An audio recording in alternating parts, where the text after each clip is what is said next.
Hey, check it out over here, Phil with New York Rocks. We're down here in California. California rocks too, right? And we're here with Jullian. What's up, Jullian Gill? Is that your last name? Yeah, that's right, Jullian Gill. How you doing, Phil? That's easy. I can't mess that up because Jullian is John Lennon's son, Jullian. That's right. That's it. My brother by another mother. All right, so what brings you down over here to the Kruisefest? You know, number one, I'm here to see friends, hang out, and sell some books. Yeah. I'm an author, so I write books all about bands such as. You want to out on Aerosmith, their touring history. So I collect and correlate all this information about the band's histories and the era that we care about them. Okay, now this is a good bit. You wanted the best too, because they're pretty good too. This band, they're an Yeah. American band too, like Kiss themselves, right? That's right. You know, you got Kiss and you got Aerosmith, the two big boys from the 1970s. Which, you know, either way, we're going to have a lot of crossover love for these two bands. There you go. Now let's talk about the history of the writing these books. Now, what was your first book that you have here? Now, these aren't your first books that came out.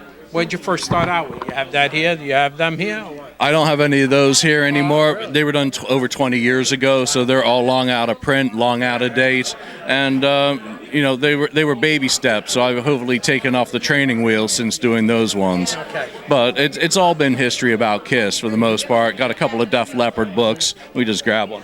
Yeah. Now these were like touring books, but is this one a touring book too? Yeah, these are all touring books. I do long form history, Right. but for the most part, I like to stick to the touring history because I missed all these tours. Right. So it's nice to read a review from New York in 1975 or wherever someone lives. That's you know, what I was going to ask you. Yeah. Explain to me like a little bit about what's involved with the paragraph, or it's like the year or that concert itself. Give me an example. Yeah, so what a customer does when they first look at one of these is go to a show that they saw, and they want to see the newspaper review that they read back in the day. Right. So it helps people to relive. And then sometimes the band members get them as well, and they get to see what the critics and cities were saying about them during the time that they were on tour. So with Kiss and Aerosmith, it's great. That's a lot of research you're doing then, because there's a lot involved with that. You know, you live in a library, you pull microfilm, you go back, and then you got to talk to people as well. So you find the road crews, those guys are awesome. They're the people who put the shows on the stage night after night, and they got the stories. Wow. Because the band was busy living all this history. The bands don't remember this stuff. So this is just one way of securing the history so that fans like us can go back and relive our days, follow the tours if we didn't see them, or if we collect bootlegs or watch videos on YouTube. You get information about the shows in them. Yeah. And that's my passion. Okay. Now, because I had met one of the guys who worked with Kiss, and I interviewed him, and he recently just passed away, Big John Hart.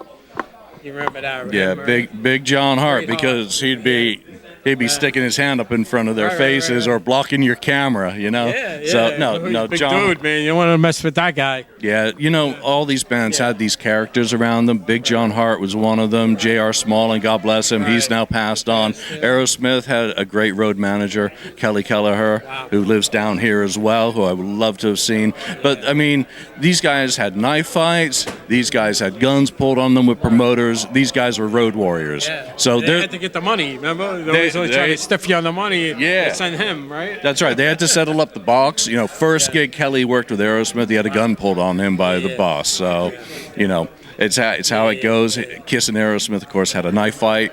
Right. The road crews. Fear, you know? Yeah. So that's what you get in these books. You get the stories of Aerosmith's side of the road crew fight, and you got Kiss's side. Right. And then you can kind of figure out which parts weave together as truth. Yeah. So and then you also have like what, fans are writing about the review too, or just like critics and people that worked with the bands? Let's say. For the most part, it's just the critics. I do have opening bands talking about what it was like to work with these groups. I got some good quotes from Cheap Trick, who went to some of the early Aerosmith shows, and same for the Kiss stuff. So I talked to some of the band members, Eric Singer and Tommy Thayer, for the Aerosmith book, because they were both fans of Aerosmith as well. So it's sprinkled with stories, not just the newspaper stuff, so it gets a little bit more interesting. All right.